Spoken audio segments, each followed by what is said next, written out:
This is Out of the Garage.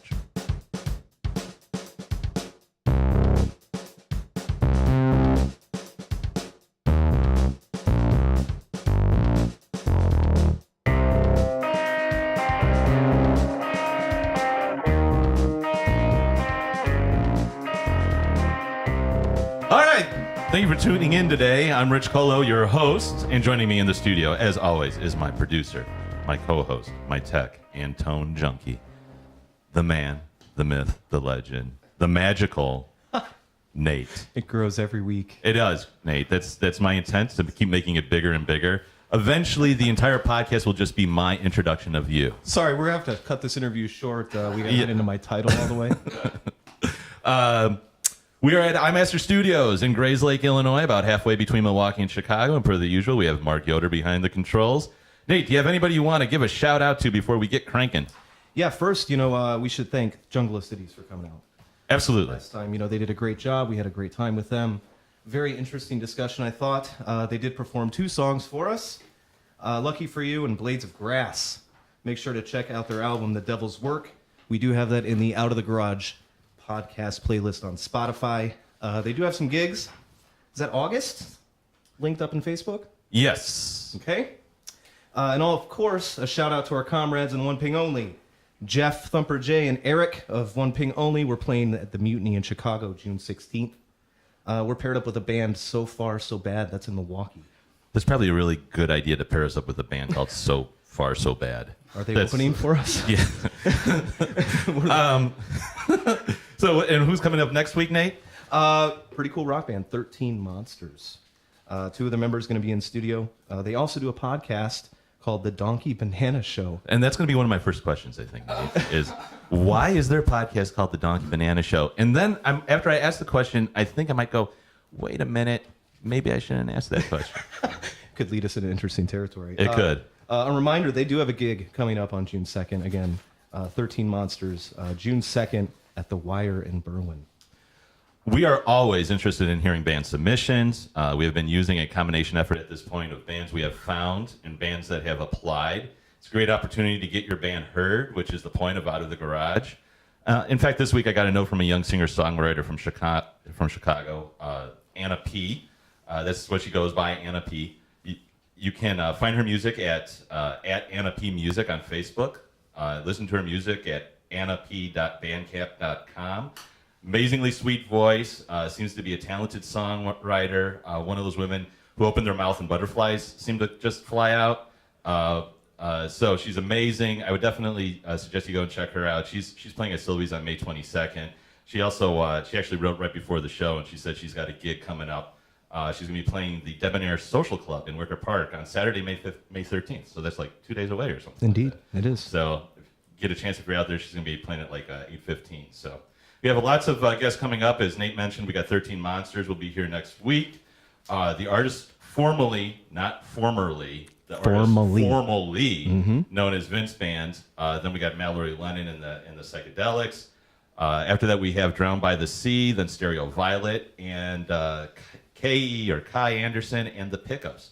All these bands and artists, they're really, it's amazing. And this is why you should support local music. That's what it comes down to. Well, you never know what you're going to find out there. That's so That's good. That's right. You never know. And what I think is amazing now, I mean, the time we live in, our ability to select the music we listen to cannot be any greater. You're right. There's something for everybody. That's right. So, if you're looking for any of these bands' music, you can go out. You can always go on our Spotify playlist, Out of the Garage podcast playlist. So I guess now we should talk about the gentleman that's here in the studio today. That's right. So why don't you go ahead, Daniel? Give a shout out. Say hello. Why hello? Hello, Mom. If you're listening out there somewhere. Oh, she's listening in the starlight. So pleasure to be on here. Thank you guys for having me. Well, first of all, I want to thank you for being here. When you sent your submission in, you reached out to us, and I immediately was like, wow, the voice is incredible. And then he's, my wife looks at his damn website and goes, wow, he's cute. You're not alone. You're not alone. And I'm like, oh, this is great. So in any event, you're well liked out there, sir. But it was Tell your wife hello. No, you know what? On second thought, I'm not going to. Nope. No, he didn't mention you at all. No, not once. Just kidding. I have a beautiful girlfriend. Hello, Chelsea. Somewhere out Yeah, there. you do have a beautiful girlfriend. I saw on your Facebook feed. Not that I was stalking. I mean, what we do could be categorized as stalking. A little bit, maybe, but it's research. It's research. We're researching the guest. Yeah, R&D. Yeah. So I guess maybe that should be my first question, right? So we met on Match.com. Did you really? Really weird. Yeah, we just we. So was it that you were a musician, or that you're in medical school that you think that sealed the deal, or that you're just so damn cute? Stunning good looks, really.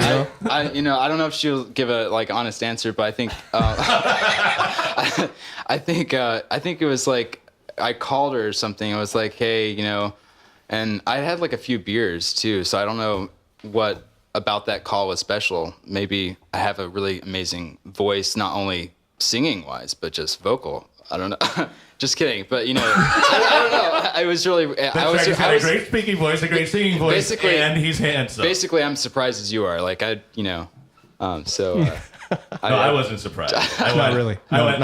Oh, it totally makes sense. Yeah, that's what I did. Oh man. So, but Daniel, listening to your music, it's your lyrics and the vocals. There's a real tenderness there, and so, I don't know if you had an opportunity yet to hear the prior podcast, but I've got a stack of pages here that I like to go through, and they're about these work band life balance and gigging and recording, all these things, but I don't think that today I want to go that direction so much. Okay. I want to go a little bit different direction. Because I was talking to you a little bit, and you were saying in your emails there was some interesting backstory to you. Yeah. So why don't you start off? Where were you born? So I was born in Dallas, Texas, but I grew up in South Africa, actually in this like black homeland called Venda, which is which during apartheid, is kind of like no whites allowed, very demarcated. So I grew up in South Africa and then somehow went to college in the States. Well, let's back up though for a second. How'd you end up in South Africa? So my parents worked there. They did like social work type stuff. I guess they were missionaries, I guess. However, they wouldn't like to be associated with like, they're more like social work type, like helping the poor people and not so much like community building type thing? Yeah, exactly. Okay. Yeah, gotcha. Community. Yep, exactly. And not necessarily associated with the church or something. Right. Like that. Right. Yeah, more like helping people that are socioeconomically not as well off as we are. So. Great. And so then they brought you down to South Africa with them to do that work? Yeah. So. How long were you in South Africa for? 14 years total. So like from what age to what age? So from 1 till I was about 9. That was the time when I was like playing cricket and like, I was like near the beach. That was a really good time in my life. Hold on. And then Stop. Nobody plays cricket. Yes, they do.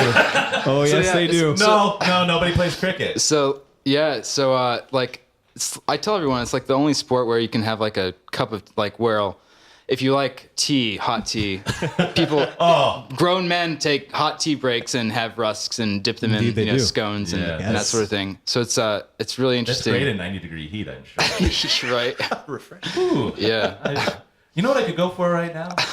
Good hot cup of tea. Boy, that sounds just fantastic. So that's pretty. I mean, that's a pretty formative period of time that you're in South Africa. Yeah. So it was crazy. Just I don't really. If I'd been 20 when I was there, I wish I'd been 20, kind of to see everything again, so I could have another second eye. But I just remember this. Like they were very, good years, like just playing with my friend Naki Sani in the dirt in like a cardboard box and like his mom making this like fresh white bread with butter dripping off and hot tea. And then me running back with my, like having to go to the bathroom, like having to like almost like shitting myself because it was like I ate so much, and then my it's like really good memories, as you can imagine. So then you left South Africa for a period of time and went back then? Yeah, so they went through. My parents changed work work people, and they went back, and we were in a big city this time in Johannesburg, and it was a totally different feel. It was right when, it was an interesting time of like our political system as well. So it was very interesting to be in South Africa at that time. But it was. I was there till about 18, and then came back. And then so then like 14 to 18 years. Yeah, exactly. Yeah. Wow, those are real formative times. Yeah, in exactly. somebody's Yeah, and life. all of them homeschooling. So I didn't, I like Really? So that's why I'm a little weird. So he's like, 'cause, I was in my room, when I wasn't like making music, I was probably like, I don't know, doing weird homeschooling things. But yeah, I spent a lot of time I'm actually. starting to wonder now what are weird homeschooling things. Well, I'm gonna skip right past the weird homeschooling things and go to. So when did you start with the music? You mentioned that you were So doing that that was already. so that was in high school. Like my someone gave me a guitar, and then looking back, my music makes the most sense to me. It makes most sense in my life, and I got this guitar, and this guy that came over from the States like taught me these 3 chords, and then I started fishing around with those, and then music lessons are actually pretty cheap in South Africa because, well, I actually don't know why, but but my parents were complaining, so they were just like, oh, just go take these music lessons. And this guy was Nicholas Binden Carter. He was this amazing guitarist. I mean, as like a 9-year-old, like crazy that I could have this guy as my mentor. So Yeah, that's funny because my guitar teacher story. I personally, this is fabulous. If you're familiar with the area, the guy who taught me guitar. So I was like 13 years old, and I was like, oh, I want to learn how to play guitar. My parents bought me a guitar, and I got lessons at this place called Roselle Music. And the guy that taught me guitar, man, this guy was like, he had been run through the gauntlet, man. There was like, this guy had seen it all, he'd done it all, and now he's teaching 13-year-old punks like me how to play guitar. And you could tell he's sitting there the whole time thinking to himself, this is not what I was planning on. I was supposed to be on stage. Yeah. And he would smoke cigarettes, like just, like one would go out and then he'd light another one. Oh man. Just constant, And so then you'd be sitting in this little room with him, right? Yeah. And like the room would just fill with smoke. Oh man. It was horrible. Oh, And wow. But so I go in there one day, and he goes, what kind of music do you want to learn? And I'm like, well, I don't know. I kind of interested in learning some jazz.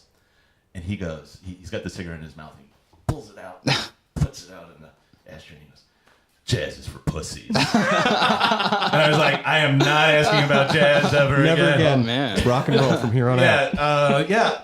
So who should I be asking about? Yeah. Led Zeppelin. Okay, let's learn Stairway to Heaven then.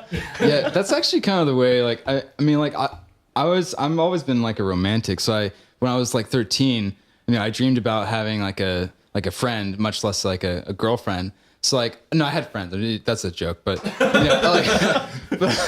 like I was like very much like, oh, what would it be like to have a girlfriend? So I used to like dream up these scenarios. So one of the songs that I wrote was called Coleridge Crest, and then so then I showed it to my guitar teacher, and I was so embarrassed, like, because I was like, this guy must think I'm such a like, I don't know, like, I don't know what the word is for that. Cringy, maybe? I don't know, yeah, something. So, anyways, So you at least he didn't What'd he call me say? a pussy. That was nice. that's That was good. nice Yeah, of him. Yeah, yeah. so that was good. That's a I that's might a have plus. like just put the guitar aside if he had said that. I was like, okay. What did he say? He said he's like, he gave me tips on how to harmonize stuff, and it was really helpful. Well, that's actually good. Yeah, that's very good, yeah. That sounds a lot more helpful than being told jazz is for pussies. Exactly. Yeah. Especially. Yeah. It's Your something to story build sounds on. better than mine. Right. at least from a support perspective. Yeah, it is. yeah. I could have been. It could have been really. Yeah. So then, is that like the first song that you wrote? That was the second song I wrote. The first song I wrote was called A Fairy Tale. And when I wrote that, my mom was like, Daniel, because she speaks to me in Spanish. She was like, Daniel, increíble. Like, wow. Like, she's like, oh, it's so amazing. And I was like, oh, thank you. Biggest fan. I was just outside, I was outside by myself and just, mucking around. I'm sure, Yeah. and then I was like, oh. So when you're writing a song, is it the music comes first for you or the words? So actually, that's a good question because a lot of times it's different. Sometimes the words will come and sometimes the music will come. Sometimes when I write words, then I hear a tune. And sometimes when I just hear a tune and then I put the words to it. So it's very arbitrary. I don't feel like I write my own songs. I feel like I'm actually very like spiritual. Like I feel like some other higher power, if it's God, whatever you believe in. Right. I feel like sometimes I don't write my own stuff. I think it's something else that just comes out, So when you submitted to us, your you sent us an email and stuff. You linked to your album Wednesday, which you had just, I guess, put together. Yeah. Now, but the song that you're going to play for us first today is not on Wednesday. No, it's not. No, actually, the one song that I just wrote is like my second love song to Chelsea. If I were you, I'd keep writing that. So that's the one it's actually really fun to play. So I'm gonna play that one first, and then. So what's the name of that one? That one's called "Dancing in the Street." Dancing in the Street. Do you want to take a sip of water? Take a sip of water. Go ahead. I'm not forcing you. This is You must now play for us. This is hard water. So. All right. Yeah. So it goes a little bit like this.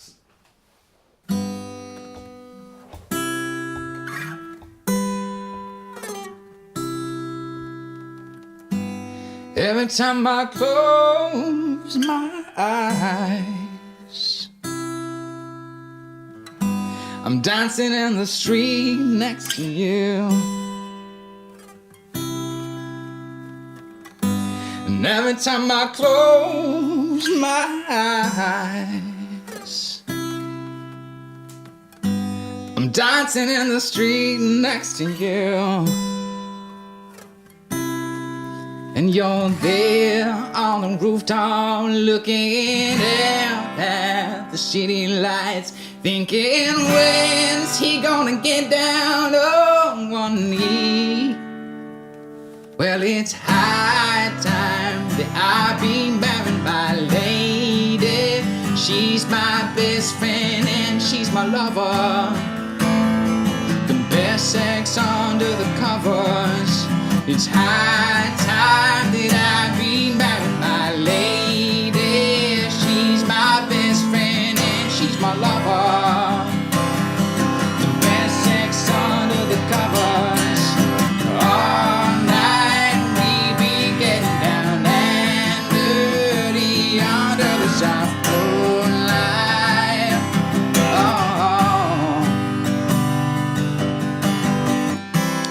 Every time I close my eyes, ooh, I'm dancing in the street next to you. Oh, yeah. And every time I close my eyes, ooh, yeah, I'm dancing in the street next to you. Oh. 'Cause you're there on the rooftop looking out at the city lights, thinking, when's he gonna get down on one knee? Well, it's high time that I be married my lady. She's my best friend and she's my lover. The best sex under the covers. All night.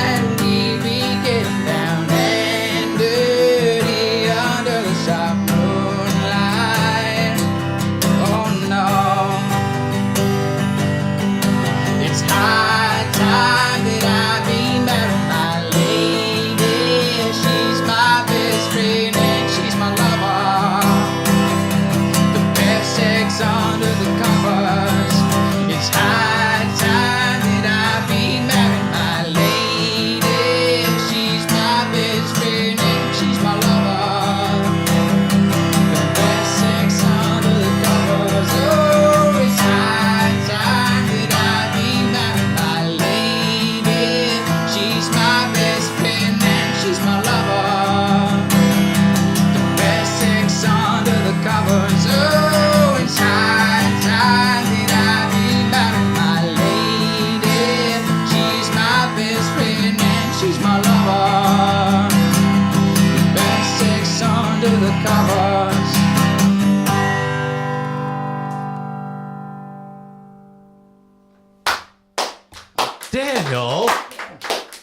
Where did that come from? Oh, I think I know.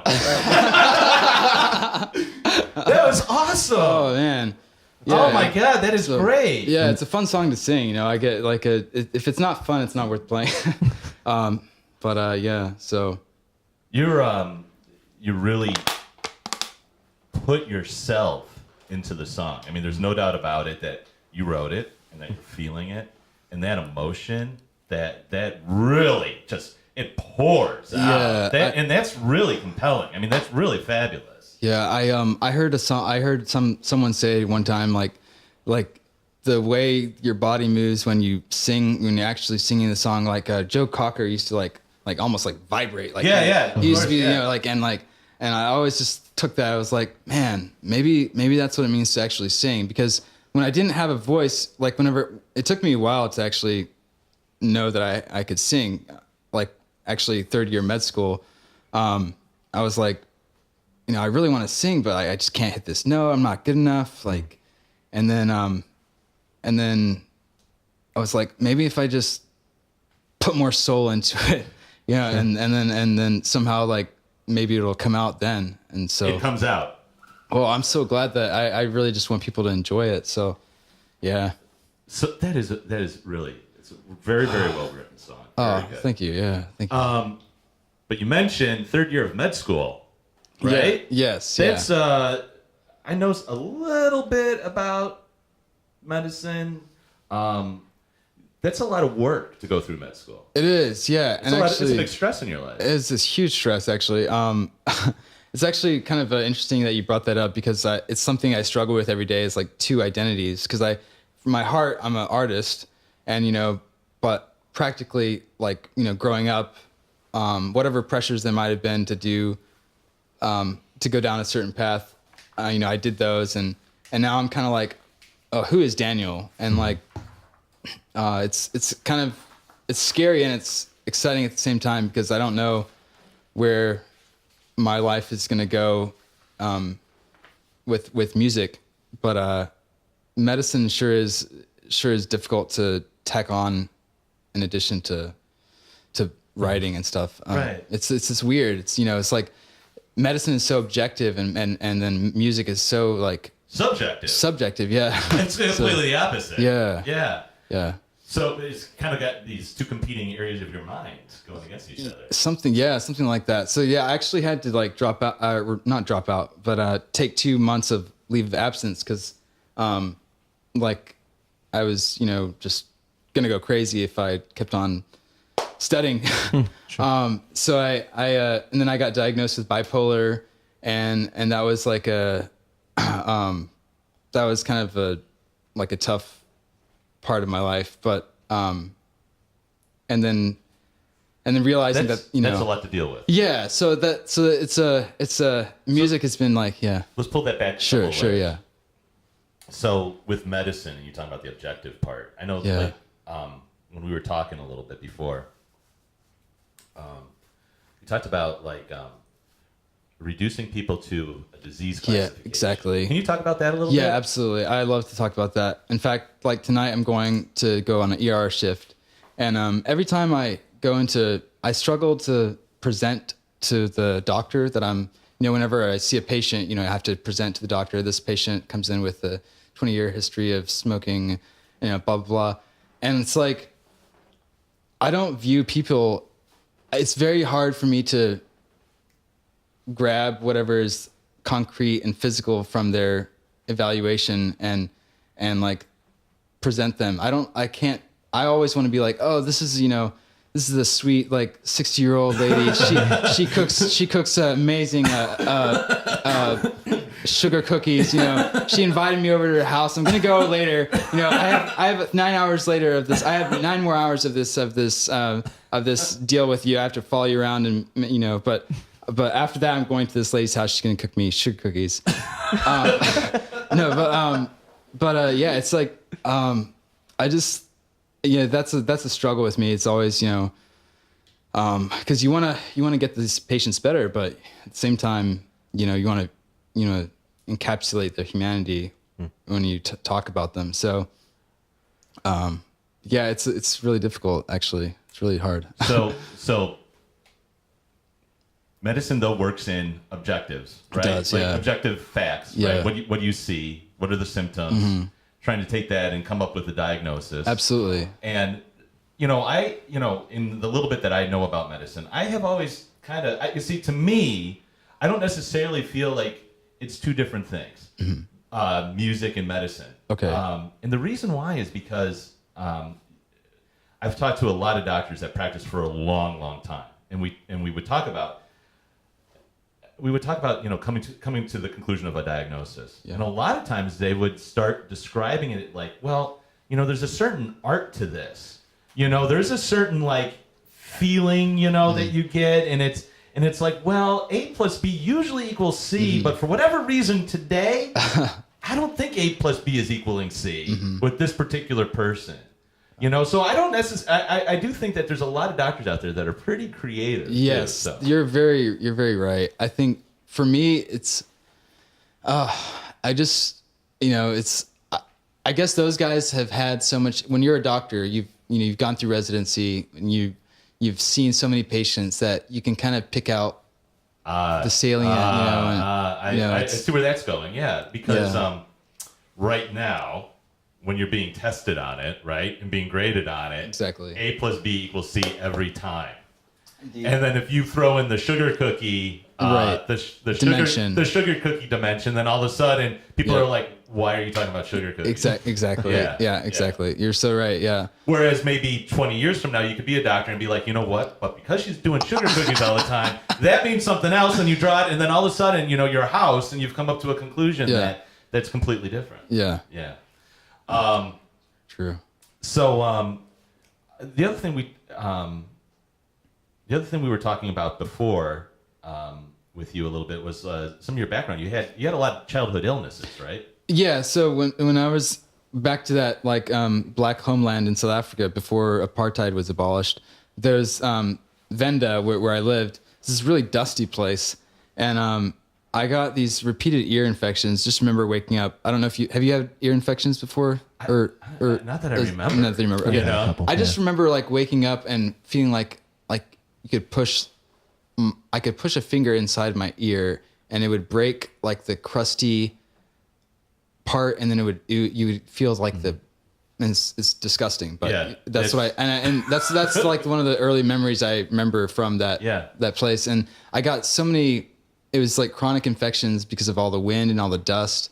And then, so I had 13 surgeries total on my right ear. And then, well, on both ears, but mostly on my right ear. And then a mastoidectomy, that was the major surgery. And then after that, I guess I was pretty deaf, and they had to take me out of primary school to homeschool me. Because I was, not quote listening to the teacher. Right, because you can't hear because you can't hear anything. Right, yeah, exactly. Right. Yeah. So that's why I started homeschooling, is because I couldn't hear, and then so then that was kind of my dad. I just remember my dad. Me and my dad have really, I talked about my dad and my music, a really special relationship. He drove a 6-hour trip and made it into a 4-hour trip just so he could get me to the hospital on time. He's very, very scared that I would lose my hearing, and I have the most amazing dad in the world, and just have to say that for the for whatever. Of course. But so how's your hearing now? So what did you say? You got me that one too. He had it loaded and ready to go, didn't he? It was just like, damn you, Daniel. Yes. I've done that too many times, though. It's not fair. It's not fair. you just got laid it's pretty good. I hear stencil instead of pencil. And it comes in handy actually, because there's these birds that live outside where we sleep, me and my girlfriend, and every morning they wake up and they're having this huge party, and I just turn over onto my right side, and I'm and I can't hear anything. Oh, perfect. Yeah. And my girlfriend's she's like, those damn birds. Those damn birds. So it comes in handy actually sometimes. So you want to do a second song for us? Sure, yeah, absolutely. So what's this one this called? song's called Santa Fe. Santa Fe. Santa Fe, yeah. And a little preview to the song. I have no idea. I've been to New Mexico, but never to Santa Fe. So it's one of those things. Maybe it's in my future somehow. So yeah. So here we go.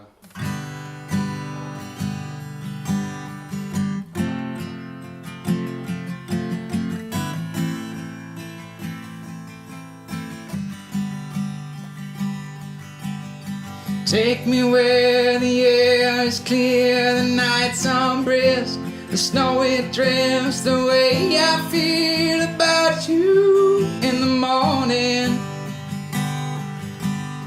Take me where the cactus yawns, the decor sparks, the trees are barred, dust storm gives you quite a funny taste.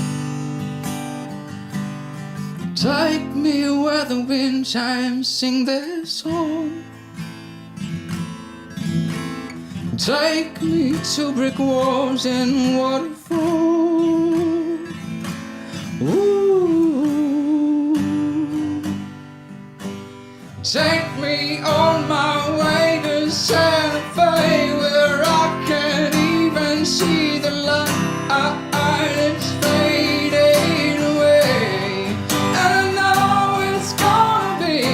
It's gonna be in Santa Fe, in Santa Fe, in Santa Fe. Your face is clay from day to way, your breasts ache for a certain way. You remind me of my home and ever after. Take me where the wind chimes sing their song. Take me to brick walls and waterfalls. Ooh. Take me on my way to Santa Fe, where I can't even see the light. It's fading away. And I know it's gonna be in Santa Fe.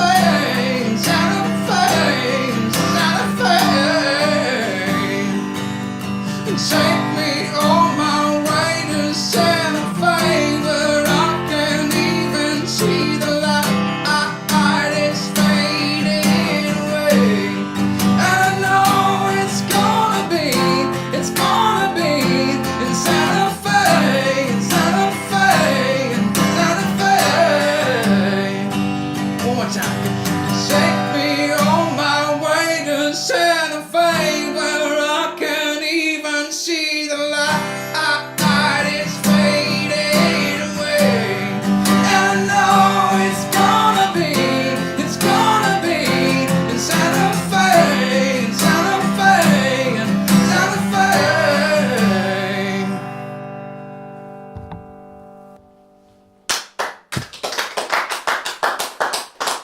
And you've never been to Santa Fe. Never been to Santa Fe.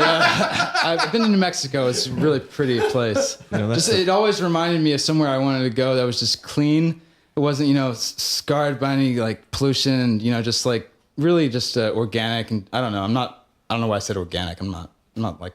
Well, I'll tell you. But like it's like it's like this frontier. It's like Right. it's wild. It's who doesn't want to go there? I'll tell you, that's the second time. I thought the first time was just a fluke and just the song, but the second time, I forgot where I was. I mean, your songs are beautiful. Oh, thank you. I appreciate this. Is a great place to showcase my work. We just let him play us out now. Let's just be Yeah, done. you just play for the next 15 minutes. 15 minutes. We could just sit here, really. I mean, That's not a bad idea, Nate. I mean, it's just the vocal techniques and what you're doing. I'm just really So- well done. Thanks. So, but I want to try something. This Sure. is the first time we've tried this on the show. Perfect. I'm excited. This is episode 3, this is the first time we're going to try this. We are in the intern formation. We have interns today. Oh. We have Gianna and Paige with us, and Paige is going to ask a question. This is called Question from the Intern. I have no idea what she's going to ask. Okay, perfect. So It's exciting. Paige, get up on that microphone. Hello, Paige. Hi. How are you? Good. How are you? How old are you? I'm 19. Awesome. I'm like 28. So what is that? 9? Wow. Awesome. That's crazy. Awesome. Okay, so my question is medical school like Grey's Anatomy? Wait a minute. That's your question? Yeah. We've been thinking about this for a week, and your question is it like Grey's Anatomy? Get out of here. No. So. Oh my God. Don't even answer that. We're supposed to be talking about music. So let me ask you a question. Sure. Just let me ask you a question, and we'll just go on with the show. So is medical school like Grey's Anatomy? So a really insightful question. Actually, Thank you. So actually, it depends on like. Do you mean when you say Grey's Anatomy? are we talking about like? Are we talking about? See, I've never actually seen the show. I know what it's like, kind of about. Is it more like the relationships on the show, like kind of like? Well, yeah. Oh, yeah. They have like all like the but I mean like the medicine where it's like somebody's rushed in and then like you have to present like you were saying. And then, like, bits you and go off and pieces. you're like in surgery and stuff like that. Probably not the way they do it, but you know, like I've seen some crazy stuff. So you know, there's that aspect of like Grey's Anatomy where it is very medical and very probably in some ways pretty accurate, but then there's other ways where it's just, you know, very like dramatic, but They get in, but like, I two plane actually crashes. prefer to live in the dramatic. Like I would prefer to live in a Grey's Anatomy. Well, I don't know. Would I prefer to live in a Grey's Anatomy? I don't know. Is it too crazy? I don't know. Too crazy. It's probably too a little crazy for me. Yeah, but I don't know. It's you meet a lot of interesting people in med school. A lot of high, like people that you know just. So how far along are you in med school right now? Third year. And so after the third year, what does that mean? What do you do next? Then I have another year, and then I get my MD, and then it means still nothing because it's because I haven't done residency. So Right.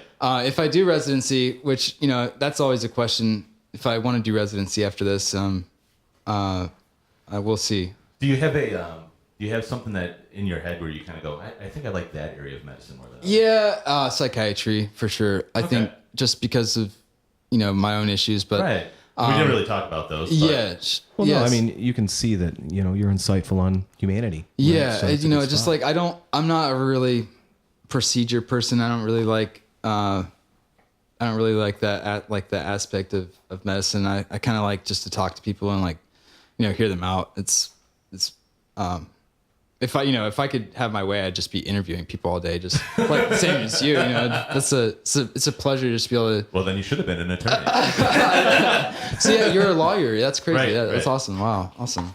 My good friend is a lawyer. He's a public defendant in Colorado now, and he taught English in Thailand with me before med school and everything. Wait. Stop.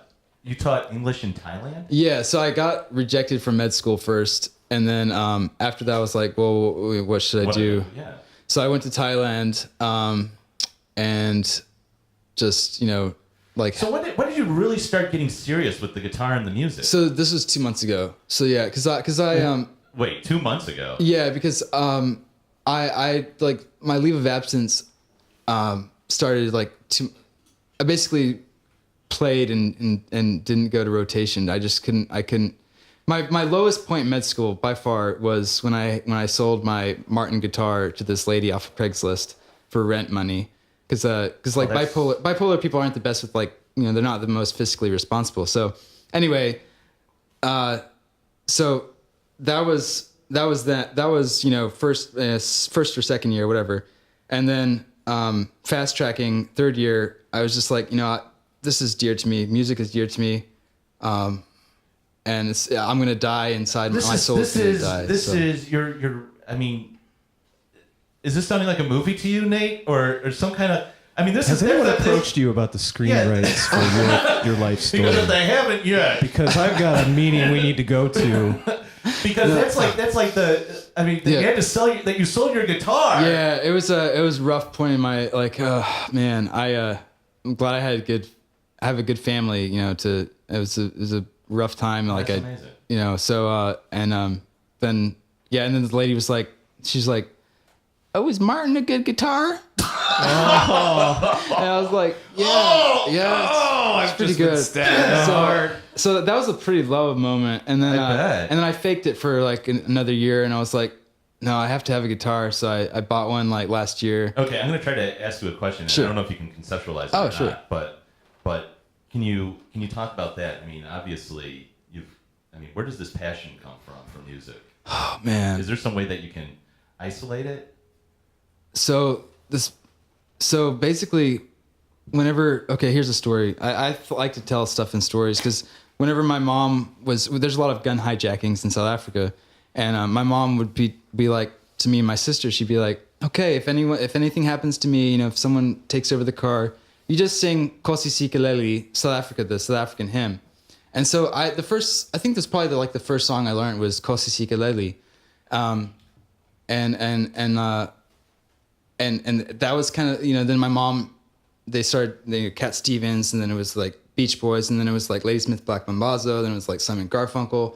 So it was like, for some reason, looking back now, music makes a lot more sense than a lot of things. So I forgot what the question was. You're passionate about music. Yeah. So I like to write. What would you tell somebody? I like to write as well. So. Do you have any words of advice for some? Anybody with any passion. Yeah, any passion. So yeah, if if I could, so do what you love. I 100% agree with that. I know that's a very romantic and very non-realistic thing to say nowadays, but I got to say it. Do what you love, and you won't. Things will come along the way. I think life falls into place when you try to. And Steven Spielberg said, your dream comes in a whisper. It's really hard to hear sometimes. And I thought that was like really crazy thing to say because, I went all this, I'm 28. I went all this time without knowing that, without really knowing that I could sing. I always thought I wasn't good enough. And then, but it really comes in a whisper. You have to really hear it. It's really hard to hear. So I thought that was a really cool thing that he said. It is. Yeah. So what's next? For Daniel Ray Scott. So just trying to pick up some gigs. I'd love to play in Chicago. I played my first show out here in Lakemore, and it was really fun. Had a good support, but I'm ready I'm ready to take things to another level, and it's to share my love for songwriting and music with the world. So yeah. Well, the stuff that you played today was fabulous. Thank you. I really do think that you've got, you've got what it takes. Yeah. That you should keep following your passion. Yeah. There's I think that we all have to be, we're mindful of the fact that there's a reality to life, and sometimes you can, you have to figure out how to balance those two things of following your passion, or finding something that you're passionate about, whatever that is. Yeah. Following it. I think that's.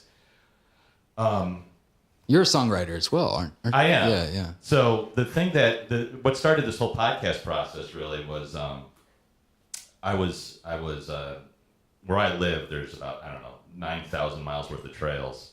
Oh wow. And it's trails and trails. And me and my wife walk the trails a lot. Yeah. And she was talking to me after we had just gotten done recording some songs here at iMaster by Mark Yoder. Mark, is that a good enough commercial? He gave me the thumbs up. Okay, so he made us sound way better than we are. And so we were walking and we were talking about it, and my wife was saying to me that she really felt good for me by the fact that I was following this passion. Oh man, that's awesome. And she was really, really supportive of it. And then she was talking about how those are really good lessons for anybody. Like, there's no reason why you have to give up on these things. No. You can keep doing them. There's no reason why you give up. If you want to be a musician, if you want to write your own songs, It doesn't matter how old you are. It doesn't matter where you live. It doesn't matter where you come from, especially today because music, supporting local music is so easy. It's easy to really find. It wasn't hard to find you, Daniel. It really wasn't. And you're a fabulous songwriter. You got your own message, and so I think it's really important for people to understand that you can just go out there and you can find those things. And for us, for old guys, well, Nate's younger than I am by a lot. But for us, kind of, we do other things. We have lives. We have kids that we're supporting, putting through college and things like that. But at the end of the day, there's no reason why you have to stop following your passion. And being able to find that balance and keep doing it can really make your life fulfilling, I think. So I couldn't agree more. Yeah, it's like you said. Yeah, my my girlfriend, she was the first person that listened to my song. It was like she wanted to hear more. I was like, what? You want to hear some more stuff? And so it's always good, because it could have been like, you should stop doing that. You should stop doing that. So thankfully it was not like that. All right. So let's wrap up the show here. I've got one last question for you though, Daniel. Daniel, sure. How are you going to measure success in terms of music? Ooh, that's a good question. I think my creative expression is really the process of creating music for me is the most special thing in the world. Whenever I make a new song, that's like the most, whenever I know I made something good, that's like the most gratifying thing. It doesn't matter if anyone, I guess it doesn't really matter what everyone else thinks. I totally agree with you. That's the way I feel about it too. Yeah. So that's the way I try to look at it. And, but it's, you're always trying to make yourself better, and it's, I won't be happy until I've, I won't be happy. I feel like I won't be happy until I've, what is the full potential of Daniel? I need to see what is that. I don't know what that is yet. I like that. So I'm waiting to see. Daniel, good luck. Thanks so much. Thank you, Nate, for being here. And thank you, interns, Gianna and Paige. Let's give them a round of applause. Thank you for taking pictures and being here with us. Perfect. And that wonderful question. And then next week we've got 13 Monsters with Deb and Jamie. They're going to be in here. And they, of course, host their own podcast called The Donkey Banana Show. We will be talking to them about that. As long as although we already got an explicit rating, so yeah, I guess we've blown that. You prepared for me. Oh, well, doesn't matter anymore. So you can find our links on our websites on Facebook, facebook.com/OOTG podcast. We're on Twitter at OOTG podcast. We've got our website, which is outofthegaragepodcast.com. Daniel, we're going to play out with one of your songs. Oh, cool. What is the song we're going to play? This is Of a Nation, just about, just being all together and, loving each other. It's a good message. Yeah, so, yeah. So this was Out of a Nation by Daniel Ray Scott. Daniel, thank you for being in the studio today. Thank you for having me. I think it's such a pleasure. When I'm dying, what shall become of my soul, my wicked, my banshee go? Ooh, I, ooh, I,